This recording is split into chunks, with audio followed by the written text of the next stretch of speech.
So my name is Daniel Howard. I'll be presenting on why use GPU accelerators, an introduction to the pros and cons of GPU computing. This is part of our GPU workshop series. This is scheduled bi-weekly through August this year. The sequence of sessions will be detailed on our main webpage, which you can follow along there. A link to this presentation is included in the chat, which you can then follow along and click on these links as you might be interested in. The full workshop course description and syllabus is detailed through that link as well. And useful resources for independent self-directed learning is included the same on that page. All registrants for this workshop have been provided a project ID and Casper core hours to run test codes and such on our HPC cluster. However, please only submit non-productive test debug scale jobs. For non-workshop jobs, we would encourage you to request a specialized allocation. There are easy access allocations available for newer early career faculty as well as graduate students if you have less experience in terms of utilizing HPC cluster spaces. If you are a new user to our particular system, we encourage you to peruse our HPC tutorials page. This session will not be interactive, but future sessions may have interactive components, and we will share details of those sessions via GitHub and Jupyter Hub notebooks prior to those later events. So before we push forward, I want to encourage you, everyone should have received an invitation to our NCAR GPU user Slack, which includes a GPU workshop specific participants channel.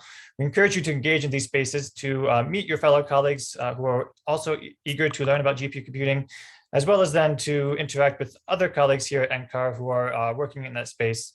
Beyond that, there are other Slack communities available, such as the OpenACC and GPU Hackathon Slack workspace.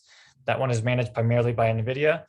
If you have other interests, say perhaps beyond compiled languages, which we'll be focusing on, Fortran and C++, the Julia language Slack space also has a GPU specific channel if you're curious in that particular avenue. Beyond that, there's also the NCAR GPU Tiger team. There's an open wiki page where we have regular meetings about the cutting edge kind of future directions of where GPUs are being directed here at NCAR. And you're welcome to join in those meetings and participate in that community just the same. Beyond all that, as you develop your GPU skills, we encourage you to consider applying for an upcoming GPU hackathon. There are many coming up, both within the United States as well as within Europe and other places abroad. Most are still virtual of today. So as long as that works in your schedule, I encourage you to consider some of those event opportunities, as that can be a meaningful engagement experience in order to further your efforts in terms of porting your science and your work to run effectively on GPUs. All of that said, key to modern science is collaboration, so I encourage you to get involved as best as you can in all these offer spaces through this workshop.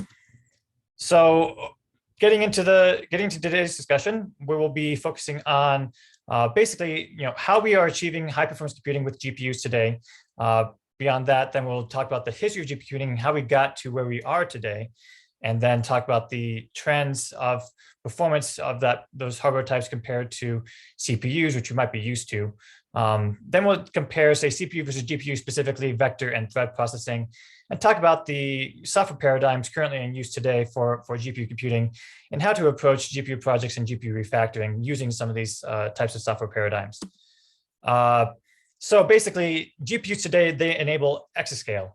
So essentially, 7 of the top 10 supercomputers and 9 of the top 10 Green 500 supercomputers all utilize NVIDIA graphics cards or GPU processors for enabling their large performance that they're able to achieve.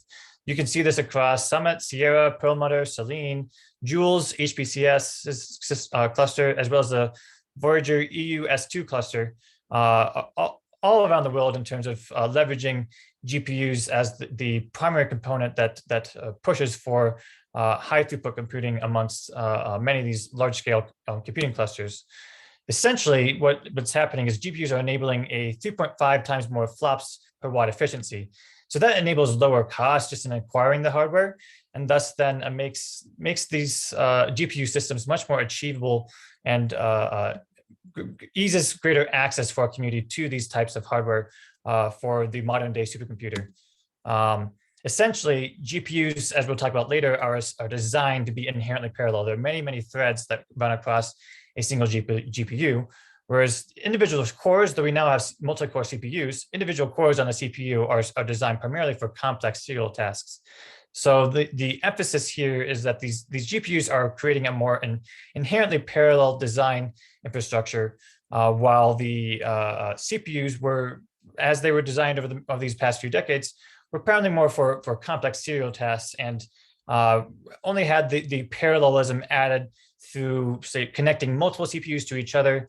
And that has been effective for a time, but now we're trying to achieve greater cost efficiency through chip architectures enabled through GPUs hardware design.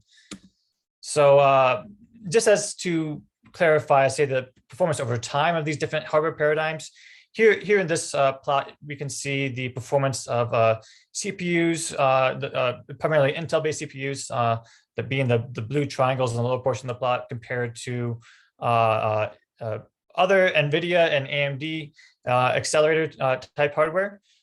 We also see the nice landing processors from Intel, their specific accelerator type hardware as well, that were popular for a brief period of time in the middle of the 2010s. Nonetheless, we can see that the GPU processors perform much exceed the performance of the CPUs across these many years over the past many decades.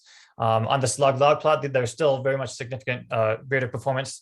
And even for like the most recent iteration of the latest AMD EPYC processor, which we will have alongside the GPUs of NCAR's derecho system, we still see the A100 processor performing about 3 times greater than the AMD processor that both will be part of the derecho system in this coming year. So that essentially is highlighting performance and amount of computation that could be performed per second, gigaflops per second. But where it really shines is really the memory bandwidth comparison between these two architectures. Whereas in this case, you can see a much larger difference between GPUs and CPUs, where that the GPU kind of processor is able to churn through much larger amounts of data at a much higher rate. So we get about 1.6 terabytes per second of data processing rate for an A100 GPU versus the AMD EPYC CPU, which was still released at a relatively even a year after the A100 CPU. In this particular case, this is enabled by the particular memory architecture that I won't go into too much detail about on the GPUs, but essentially there's a high bandwidth memory capacity infrastructure that is enabled on the A100 that connects more closely the data that's being processed on the threads of the GPU to enable closer operation and closer data locality of where your data is coming from and then being operated on a GPU on-chip architecture. Whereas for a CPU, there's that bottleneck can occur when, say, having to navigate back and forth from the DRAM to the CPU, which is still relatively fast, but not quite as fast as what the high bandwidth memory infrastructure allows on the GPUs. So why is this important? So data is the future of scientific discovery, especially in the earth sciences. So as you can see here for this study published in the early 2010s of basically data output for earth science modeling has been increasing at a steady rate, really actually exponentially over these past couple of decades, and it's continuing to increase in terms of almost like thousands of petabytes a day, multiple thousands as we continue on into greater amounts of models being ran and greater amounts of data being collected from satellites and radar instrumentation across the globe. So essentially, this is requiring larger amounts of data to be processed within earth science workflows. And GPUs, as I just mentioned in the previous slide, can provide that needed bandwidth in order to process that data at an effective time frame. So even though you might say consider GPUs excelling specifically in machine learning, which it does, and there are many other aspects they also excel in now, there are perhaps in terms of this data paradigm that we're seeing shift in the scientific space around earth sciences, there may be opportunities specifically in machine learning for avoiding some of these physics compute costs using many of these this data as input for processing of GPUs. But beyond just, say that the data processing effectiveness of machine learning applications for GPUs, there are still general purpose GPU programming models that allow usage of these GPUs beyond their specialties that, in the case of artificial intelligence, include matrix operations. But initially, when they were initially designed, were really dedicated for processing graphics type operations, where they would operate on per pixel operations for across your display. You have your multi-megapixel display, and your GPU is basically operating on each pixel in a redundantly parallel way in terms of, say, you modulate brightness, and that's a singular value. You're updating across every single pixel across the display, and so that was optimized through these types of graphics processors. But now we've come up with these different types of ways we interface with programming these GPUs, such that you don't have to be limited to these types of operations, and they can still excel in many other spaces just as well. So in the space of earth sciences, there are already plenty of other efforts that have contributed towards increasing development and adoption of GPUs within future capabilities and current work ongoing for many models across our community. So, for example, we have at NCAR, there's been work with MPAS-A that we'll focus on a little bit throughout this series, as well as one to point out is TempoCrest Wharf GPU-enabled Wharf. Those have been able to achieve significant speed ups in terms of how they've leveraged GPUs throughout their recent development lifecycle. So in the example of MPAS-A, this is an atmospheric model that solves the compressible non-hydrostatic equations in both global and regional configurations. Essentially, you can look at this blue line here at the graph on the right. That was evaluating performance and number of simulated days per hour when ran on Xeon CPUs. Whereas when the model was redesigned and targeted to perform well on GPUs, you can see that there's a significant increase in the amount of days per hour that the GPU-enabled model was able to achieve under a 10-kilometer resolution for that specific use case. And you can see the scaling of that performance as that resolution is then increased, while still using, say, the V100's GPUs as we go from the yellow to green to dark red lines here on the graph. And so we can see that by leveraging GPUs, we're able to achieve much higher performance out of these types of models, so long as they are sufficient effort is put into actually porting these models to this newer hardware, which often can take some work. But as we'll talk about later in this session, there are ways in which to minimize and expedite that workflow to effectively navigate that refactoring process. So at this time, I'll ask if there's any questions. Feel free to add them in the chat. I'll look here. Not seeing any so far. I'll keep pressing onward. So next, we'll talk about the history of GPU computing. So basically, 1978 was when the first general purpose GPU implementation was essentially put out for a specific project. And this comes with the Iconos graphics system. They had made a graphics processing and raster display for a cockpit instrumentation. And then you can read more about that through a SIGGRAPH paper that was published back in 1978 on that. Further developments in GPU computing was made possible through specific solid modeling and ray tracing methods that admittedly were coded in a microcode context, where you had to get really low level in terms of how you were interfacing with the GPU in order to control the types of operations it was running and performing computations on. Later on, as you might be aware, GPUs are very popular in the video game industry, and the term GPU was really only first coined by Sony under its use of the PlayStation Video Console back in 1994. Nonetheless, within the scientific community, there's further efforts to be utilizing GPUs in more practical places beyond just graphics processing for video game or visual displays on a personal computer. And that involves efforts using matrix multiplication or PDE solvers, Specifically, that was enabled through efforts, say, in the NVIDIA GeForce Force 3 generation that allowed programmable shaders and floating point, which offered more flexibility to the programmer to customize how they were using the GPU in ways that were meaningful to the programmer. In a specific context that was useful in terms of earth sciences, there's a specific work that was done around 2001 by Mark Harris that enabled real-time cloud rendering, as well as then his later 2002 dissertation on real-time cloud simulation and rendering. Essentially, in recognizing that trend, Mark Harris was saying he also then coined that GPU term, which I've now referred to a few times, as signifying that progress within the scientific community and other applications outside the scientific community towards utilizing GPU for applications beyond just graphics processing. As time goes on, there are various tools that have been released over time, such as CUDA, that enabled a more streamlined and effective interface to ease and simplify that access to the GPU hardware and how we can code models and utilize the hardware in a way that makes sense to the programmer. And CUDA was one of the compute unified device architecture is basically the mainstay way of interfacing with the base level runtime of GPUs and how threads are scheduled across that particular hardware type. As time goes on and the pace and advancement in this space moves forward, we have more technologies like OpenACL being released. Around this time, this also laid the foundation for unified memory concepts, which we'll discuss later in the series.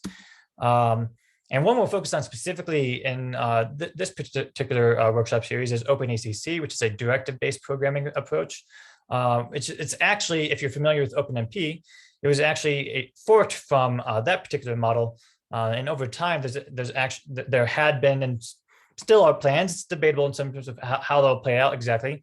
But basically, OpenACC and OpenMP are relative to each other. And at some point in the future, they may in fact recombine towards a unified way of describing parallelism for a compiler to enable usage of GPUs effectively. So moving on to today, basically, or close to today, back in 2020 now, we can see that the 25% of the top 500 supercomputing clusters as rated are in fact using NVIDIA GPUs. So in fact, there is the significant trend of utilizing this particular heterogeneous hardware type, which combines the GPUs with a controlling CPU for performing whatever large-scale operations are necessary in today's scientific advancements or whatever are requirements under the present data clusters of today. So a lot of these changes were initially kind of motivated by Moore's law and the anticipation of some of its inadequacies as time has gone on. So if you're not familiar with Moore's law, basically that's a particular prediction that has been laid forth that signifies that the number of transistors in a particular compute unit, such as a CPU or a GPU, will basically be doubling every 18 months. And in fact, that has actually maintained rather consistent throughout since that prediction was made a long time ago. But nonetheless, there's been competing performance implications in terms of if that increasing transistor count is actually leading to improved performance through each hardware cycle.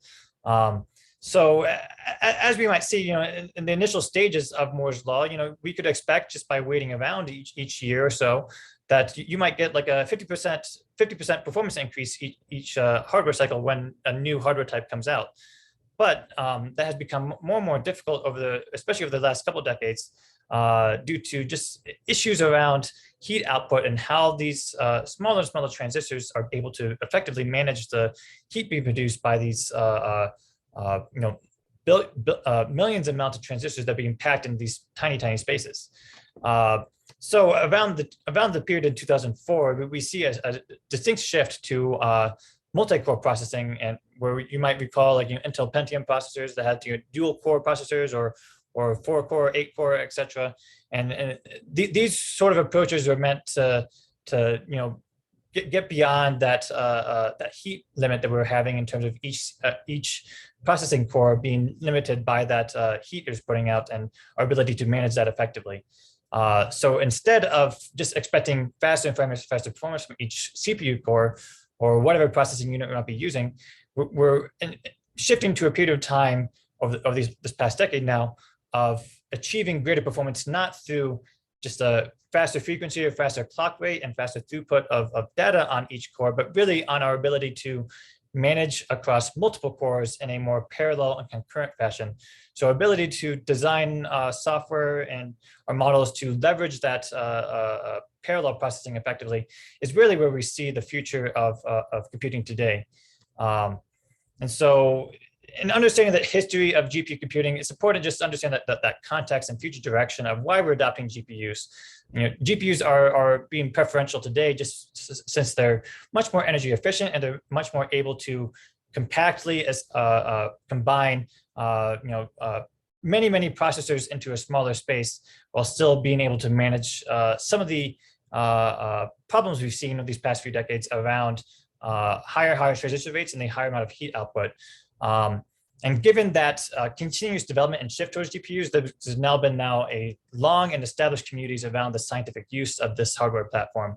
So back when they initially came out, they might have been initially focused on graphics-only applications, but now there are many applications that go from the algebra, FFTs, PDEs, deep neural networks, etc., and many other applications. And so we hope through this workshop to be able to highlight for you that there are now many tools available in terms of the GPU computing workspace that you can leverage to help make your utilization of this hardware platform to be as smooth as possible. And no more microcode or low-level languages will be required in order to effectively use GPUs for whatever project you may be working on today. Any questions at this time? Not seeing in the chat, I'll press on. So essentially, now I'm going to focus on the trends in CPU and GPU performance. So as I was mentioning with that heat output, as we were approaching around the period of 2004, when we switched to multi-core processing, we can see that as those number of transistors are increasing, the rate of heat and watts basically condensed into a smaller space essentially made the heat output from like a small CPU to be on the scale of a nuclear reactor in terms of how much power it was producing. And that essentially was unfeasible for cooling and other necessary processes to mitigate that heat impact on simply just avoiding the chips melting. And so essentially, those higher clock frequencies that we would often be pushing out to achieve higher performance were no longer feasible because that just led to higher heat output. And as with more and more transistors and making them smaller and smaller, it's no longer feasible to reduce the supply voltage to reduce that heat output. And so we were left for shifting towards that more parallel design and multi-core processing design of CPUs back when we started in 2004, and honestly just a further engagement of what is also a multi-core process design in a GPU type hardware configuration. In recognizing some of those energy trends in terms of and how that's scaling out into the future, this graph is highlighting the changes of usage of energy per flop across different hardware types. And in particularly, this one in this prediction that's made back in the early 2010s was highlighted that heterogeneous computing architectures such as CPU plus accelerators like GPUs were likely to achieve the fastest rate towards achieving lowest energy use and highest efficiency throughout further developments as that has been extended across time. Essentially, how that has been enabled over time is basically how data is essentially being moved within each of these different hardware types. So within a highly parallel hardware type, such as a GPU, most of the data movement is being kept within the chip. And that reduces the amount of energy expended per data movement operation, which allows for reduced heat output and greater ability for the hardware architecture engineers to be able to manage that heat output effectively. And highlighting that's also signifying some of the points we'll be making in terms of software engineering around utilizing GPUs effectively, whereas you will be able to get the best performance out of your GPU if you can manage to keep that memory movement within a particular compute device, rather than constantly moving it from between one device to the other. It's often an issue in terms of GPU programming of you will have to move, say, the data from the CPU to the GPU. But if you have to do that too frequently, you basically lose the benefits you've gotten from the GPU hardware type and how it's meant to be processing data. And so in order to achieve that effectively, we're just wanting to make that main takeaway that keeping data movement nearby is vitally important to achieving the performance expectations we are desiring from GPUs. So, and in a point to that the same, data locality is promoting green computing, which is a big concern across the earth science community, where many models today are using significant amount of energy, and thus carbon dioxide in terms of its energy production and requirements for running different types of model predictions and forecasts. So by, again, maintaining the data locality, you can perhaps see a significant reduction in carbon emissions from a CPU-based run of MPAS on Cheyenne, which is our CPU system up to date currently at NCAR. Whereas running that same model using GPUs at SIMT, we saw roughly a 25% or 75% reduction of carbon dioxide emissions from 9.75 kilograms to 2.26 kilograms. And for an even larger scale model, that same reduction was, or at least would be similarly expected comparing from Cheyenne to SIMT. Admittedly, we weren't even able to test on Cheyenne because the trying to run a model at 3 kilometers on that cluster would have been infeasible for this particular test, just due to the time required to run such a run. So just the same as we're reducing the power consumption and thus carbon emissions of different model runs you might be pushing out there, you are even able to achieve higher resolution runs using GPUs, given its greater efficiency and able to complete a model forecast within a smaller time frame. Again, just hitting that point home, the gigaflops per watt performance of GPUs has been steadily increasing over the past few decades. And so that is a primary emphasis in terms of our ability and really the adoption rate of GPUs across our community, because they're more affordable and they allow us to achieve greater performance for a smaller amount of input. So that again, we're seeing that consistent increase in performance per watt.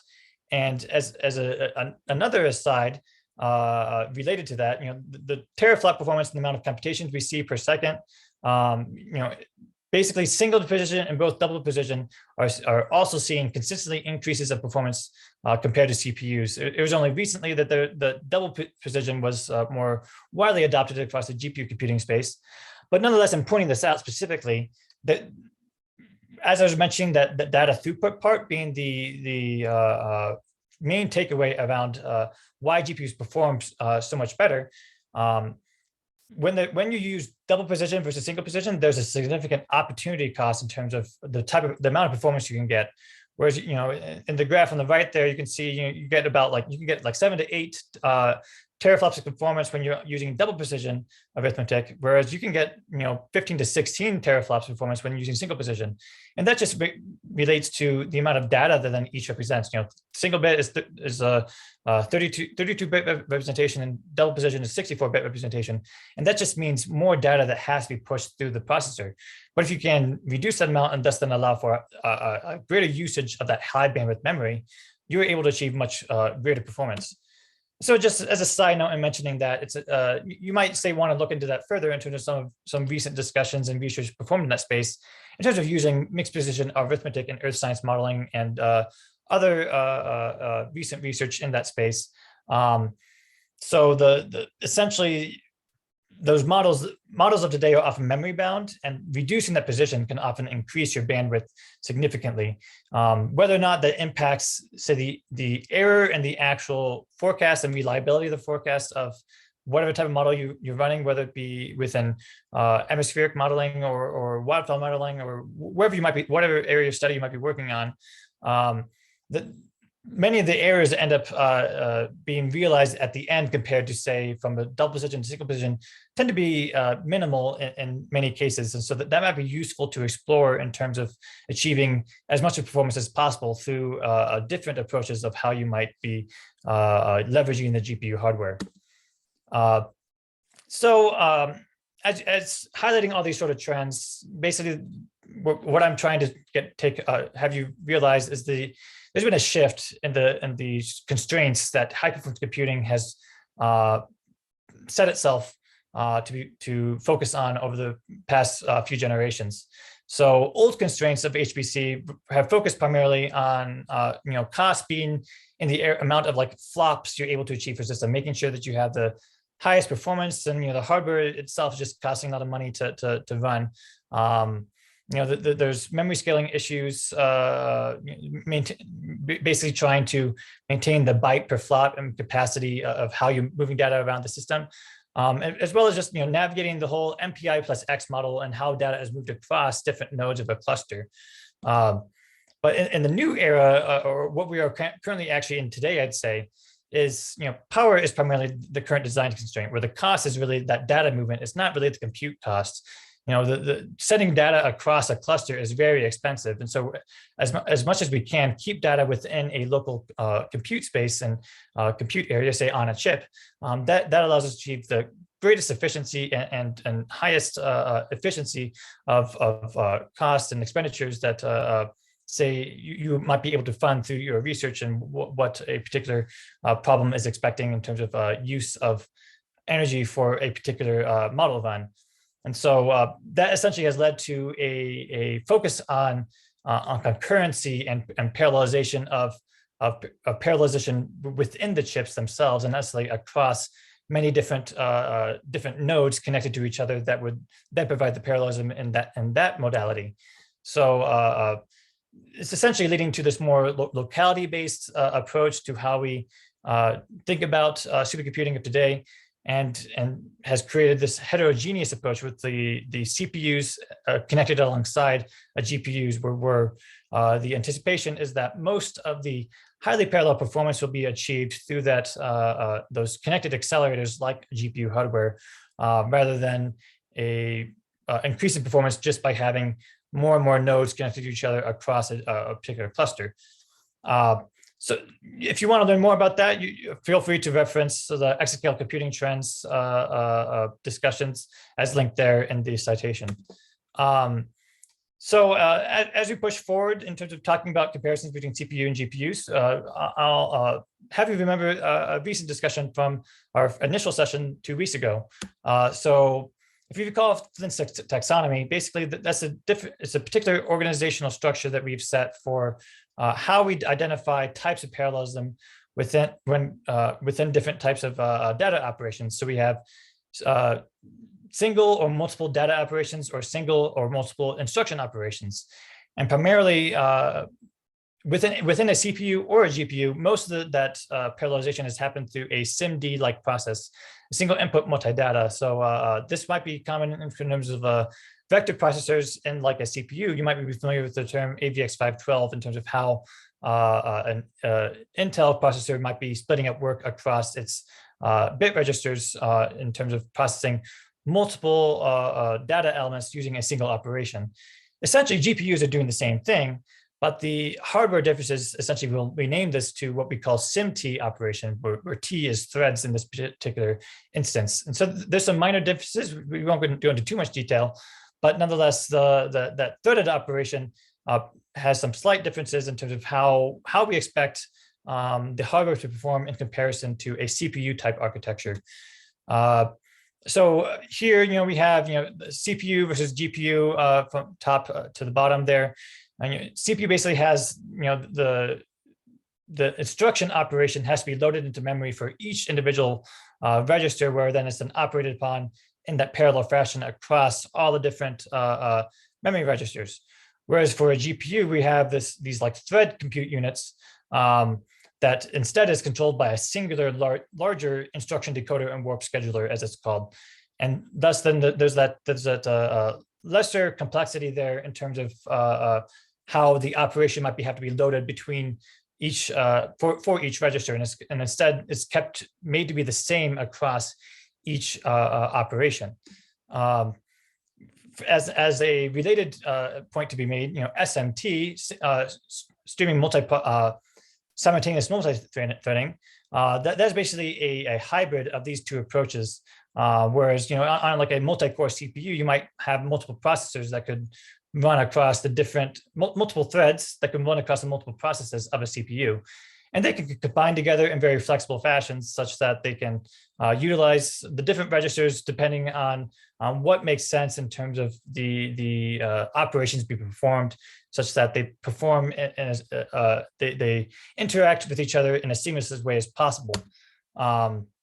So just highlighting that, the SIMD method just uses these vector units, which have these different type of hardware architecture that and how they're implemented, while the SIMT method leverages threads. And the hybrid of two, SMT, simultaneous multi-threading, refers to a combination of those two approaches.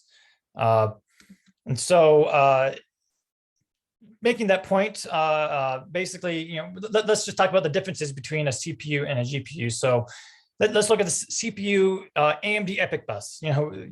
For the AMD processors we will be having under HO, that will have about 64 cores, or you might say seats on a bus per each processor. Each core is allowed to run 2 threads per core. That's called hyperthreading. And then each thread is allowed to process 4 double precision values in its 256-bit registers.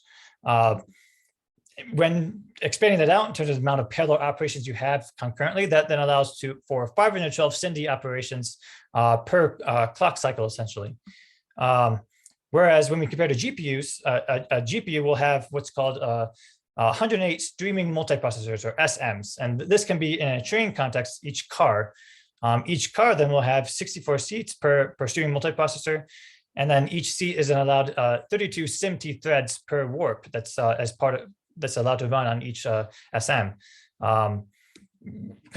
Multiplying that out in terms of the amount of parallelism and concurrency available for a GPU, we get about 221,000 SIMT operations per concurrent operation on a GPU. So it's, in a real world like metaphor here, you might see that the busiest bus terminal in the world is New York City. That processes about 225,000 people per day, while the busiest train station is Shinjuku, Tokyo, and that's about 3.5 million per day. So we can see that, like in this comparison here, the GPU type hardware is able to achieve much more efficiency in terms of pushing through the amount of data that's being operated on at the same time, compared to a much smaller scale amount of concurrency that a CPU is able to achieve. So relating some of these differences in more real terms, that CPU, it's adaptable to different node types, that has complex ALUs, it's algorithmic logic units that are able to process many different types of operations at very efficient rates. And then there's also a concept in CPU architecture that allows for branch prediction. So there's many different roads perhaps you could choose to go along, as you might say, driving out into the countryside or something. It could choose different routes to go on and be flexible in terms of that approach, and how it might be scheduling threads and processes across its cores. That's allowed through its ability to change lanes. Traffic is semi-manageable depending on the amount of data and tasks you're assigning to a CPU. And that's enabled by the large memory and caches that are available to a CPU processor. Nonetheless, that still brings to, in comparing to GPUs, a smaller parallel capacity, but then just higher performance with those complex serial tasks that might be, say, dedicated better for a CPU. Whereas for a GPU, you would be required to follow the laid track that you have set for a GPU, or like a workflow that you've coded for a particular GPU kernel. It usually has simpler ALUs that aren't as robustly performant in comparison to the algorithmic logic units available on a CPU.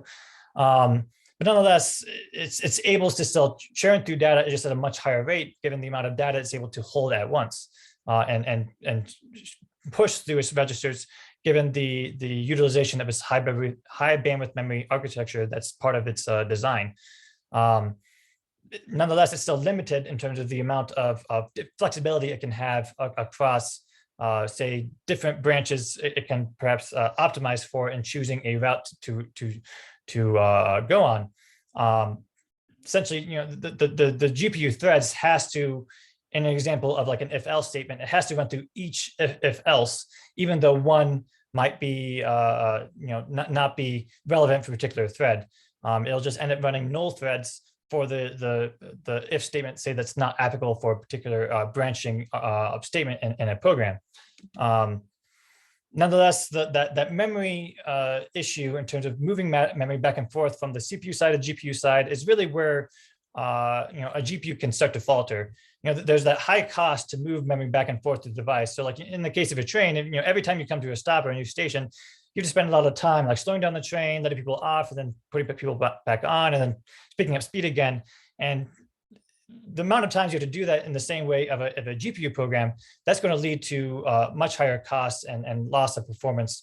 Nonetheless, if you can keep a train going and you don't have to constantly be loading and deloading memory objects onto the device, you can achieve high throughput while allowing for that larger parallel capacity enabled by the GPU, so you can have much more efficient processing of data on that type of platform. So I mentioned briefly that branchless kind of issue that some people might already be aware of in terms of GPU programming. And I encourage you, if you have concerns in that space, to maybe investigate ideas around branchless programming. There's a way in which to convert, say, an if-else statement to a single compute unit that essentially performs the same as a if-else bracket without necessarily requiring a navigation or redundancy of operations across an if-else branching structure. So I talked about some of these and don't have enough time to go into too much detail on all of them, but nonetheless, some awareness of threaded processing will help towards optimizing performance of GPU kernels, which are as known as compute units within the GPU community. So we will go into more detail on these concepts in later sessions. Having said all that, in this next section, do we have any questions so far? I don't see any more in the chat. Feel free to submit questions as you're interested, and we'll make sure to have time set at the end of the session for answering any further discussions or hold any further discussion. So now we'll talk about just basically the software paradigms and the community support available for implementing GPU computing and leveraging GPU hardware effectively. So what I'll discuss first is just basically how we're building trust in GPU computing tools. So in programming today, in which many of you hopefully have a significant amount of experience in, there are many lower levels of computer architecture that we don't directly interact with, and many times require little awareness of. That essentially, you run a program through a compiler, and that compiler processes your code to then convert that to all these like very basic and expanded load store operations, for example, that then is able to be read by the lower architecture of a CPU or processor or whatever you might be running it on. And essentially you're relying on that particular community that has already developed a particular processor platform or architecture, as well as then combining with like the compiler engineers to make sure that those decisions that they're making and converting our human readable code to something that actually runs performantly and in an optimized fashion on our platform of choice. It's not necessarily useful for all of us to be expending all the energy to trying to figure out exactly how to do every single minute operations in the best possible way, since that would take a significant amount of time to navigate the whole hardware chain and software chain of how these sort of systems are built. So in naming that, I just want you to maybe think about, like, do you in fact trust your colleagues that are, like, say, designing, the GPU or building the software and the compilers for GPU computing, or really even just for CPUs in general? Do you trust them to be making optimal decisions for you to make sure that how they are interpreting your written code to be running effectively on those processes? I would like to think in most cases that those decisions are in fact what's optimal for me. And so in thinking of that, I'd be willing to put my trust into those systems rather than, say, take the time that that maybe would otherwise be warranted for trying to figure out how to optimize it myself, which I think admittedly would be a much bigger waste of time. And so in mentioning all of this, there's been all these tools that built to our GPU community towards making effective use of software engineers and scientists' time spent programming, such that they can still achieve significant performance without necessarily needing to go into all the nitty-gritty details of how the program is being run on the particular hardware. So in the case of GPUs and NVIDIA's HPC ecosystem around its software development kit, there are many different tools in this space for how designers and developers will be leveraging its systems for utilizing its hardware effectively, using our tried and true, what most people are familiar with, standard C++ and Fortran, as well as then added tools alongside that, such as the directive-based languages support through OpenACC and OpenMP and CUDA, as well as then I want to specifically mention that they're like math libraries that say are specific tools that you can use that have already been developed and tested for achieving high performance on these within this software ecosystem. So there are many tools in this space, and I don't have time to cover all of them today, but many of these topics will be covered across this workshop series. And so feel free to reach out to any of us either through Slack or by email if you have any particular questions on a particular subject that perhaps we can discuss further between sessions throughout this series. So as you recall from last time, we talked briefly about descriptive versus prescriptive programming. And this is relating to that concept around, building trust in, say, the compiler engineer in terms of what decision they're making in terms of how that's being effectively ported to a GPU hardware. So in a prescriptive approach, you perhaps might be familiar with MPI and CUDA. OpenMP is also more often prescriptive, though it's flexible in some of the ways in which you implement it in terms of being more direct control of how you're expecting the program to run in parallel versus letting the compiler decide. But nonetheless, the prescriptive approach usually requires more effort on the programmer side for how to run a program across a parallel architecture. Whereas in the descriptive approach, you are allowed to just basically say, oh, this section of the code is in fact parallel. And there's even ISO standard descriptions available now within Fortran and C++ under, say, the do concurrent construct or stood par constructs that enable you to basically just use the standard ways in which the language is written, such that the compiler, once then building the program to run on the architecture of choice, whether it may be an NVIDIA GPU that you're compiling it on, or then an AMD GPU you're compiling it on, that compiler is then able to make that choice and analysis such that it's effectively optimizing the code for that particular hardware type. So those descriptive approaches, in terms of, as I'm pointing this out, is really just highlighting that greater portability these types of approaches allow for leveraging a code to be able to run across many different architectures without significant changes required from the software engineer in order to make sure something works between, say, a Knights Landing processor versus a GPU processor from NVIDIA versus one from AMD, versus even just a multi-core CPU.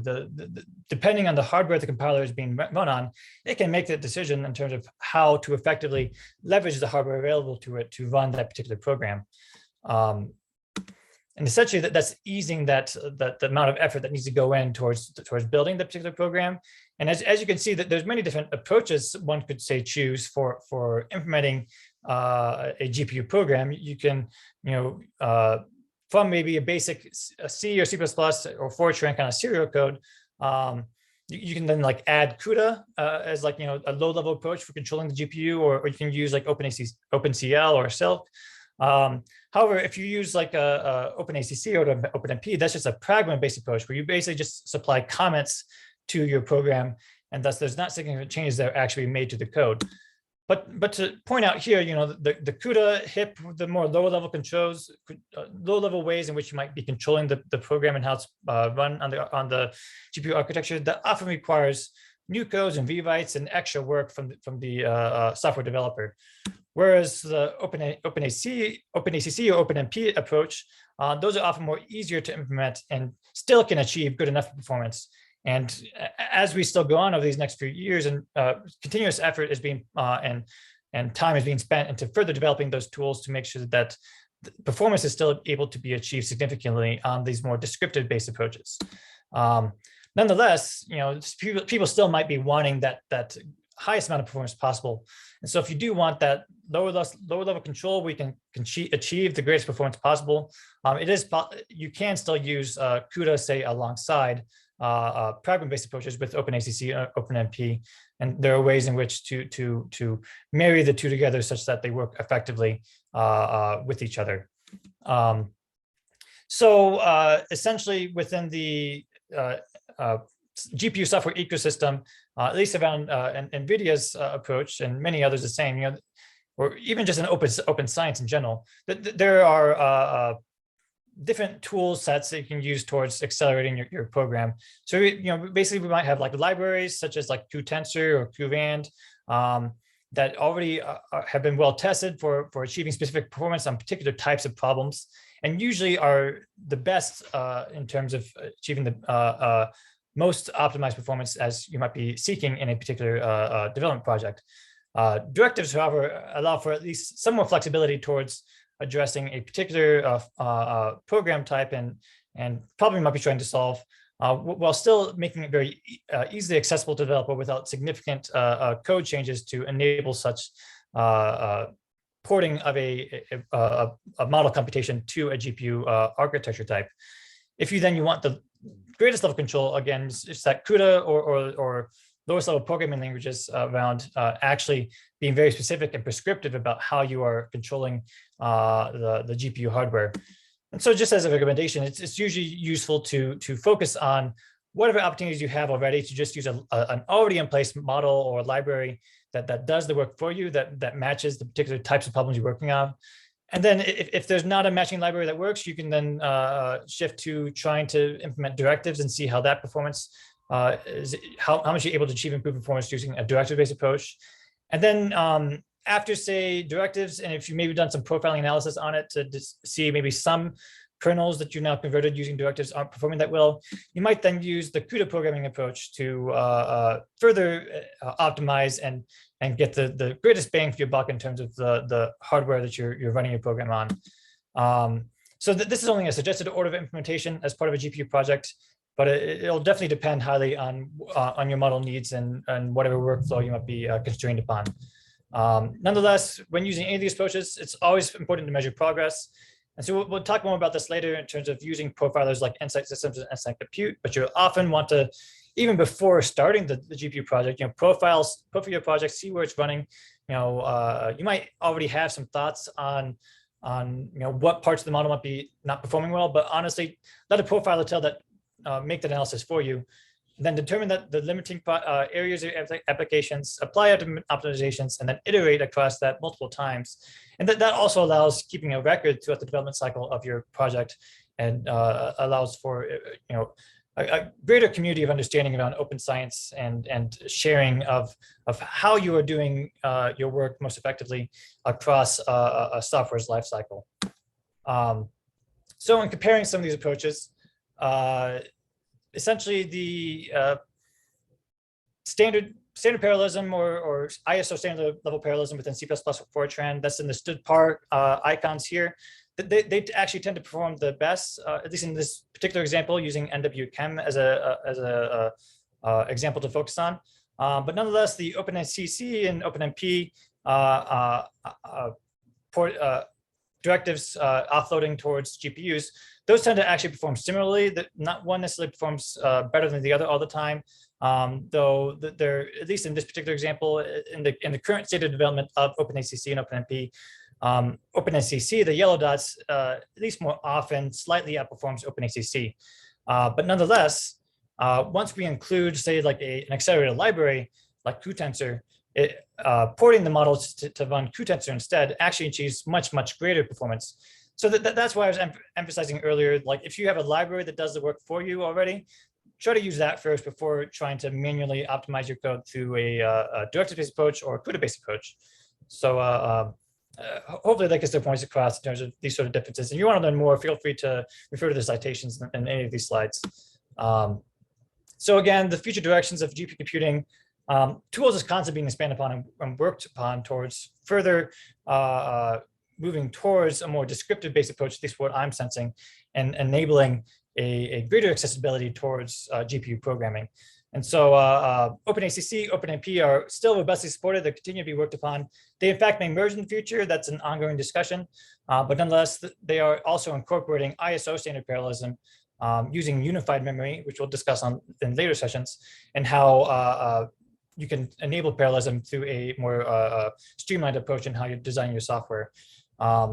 All of this is meant as a means to promote portability in software design by being able to make these standard across in a language itself or in a open language like OpenACC or OpenMP that can offload to a particular hardware type, just given one single flag on the compiler.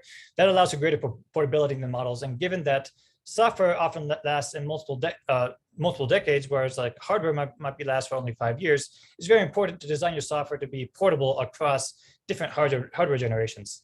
And so libraries the same are also being actively developed upon and made more effective for different computing workspaces. And so in the space of machine learning and artificial intelligence, that there are many drop-in libraries available in that space.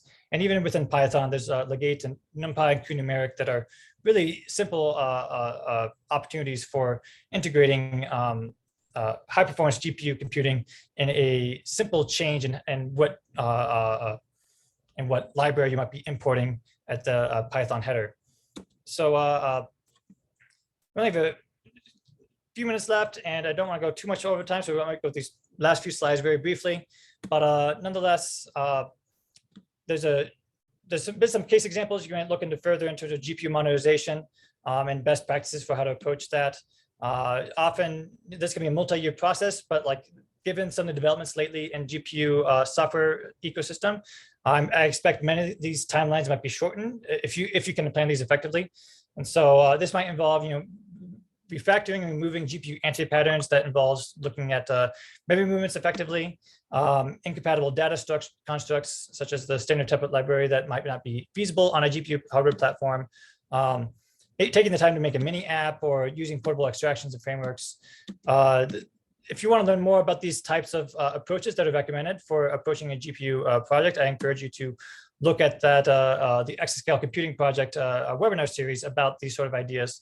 But nonetheless, putting forth ahead of time an effective planning for how you are running and designing your software across this life cycle, that's very important towards achieving the best performance possible in terms across the porting of a project to GPUs.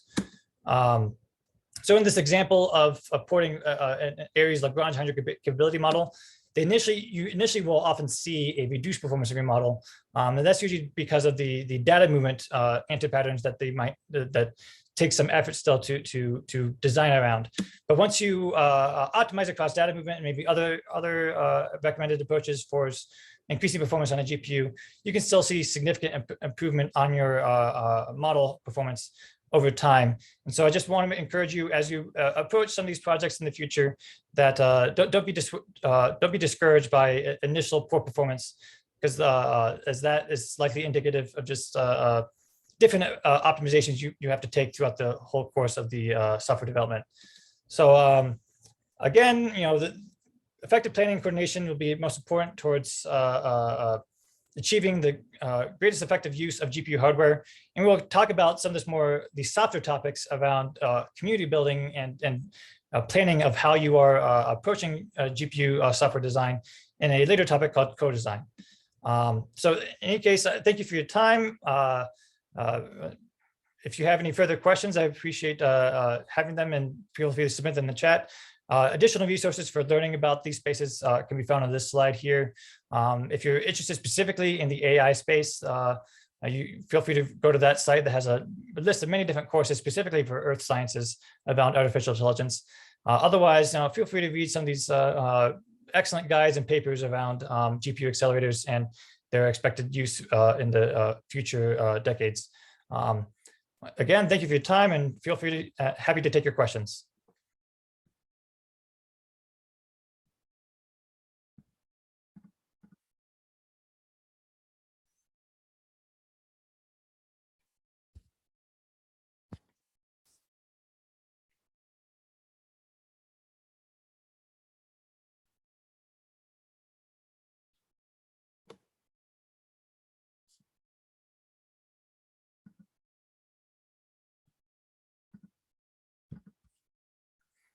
Yes, there's a question about these workshops being recorded. They are being recorded and will be uploaded onto our main webpage and shared by email on where those recordings are located. Feel free to, I'll also post an update into the Slack channel about some of these other logistics, but feel free to reach out further for any further questions or any other questions about upcoming sessions or other topics of interest you might have throughout the workshop series.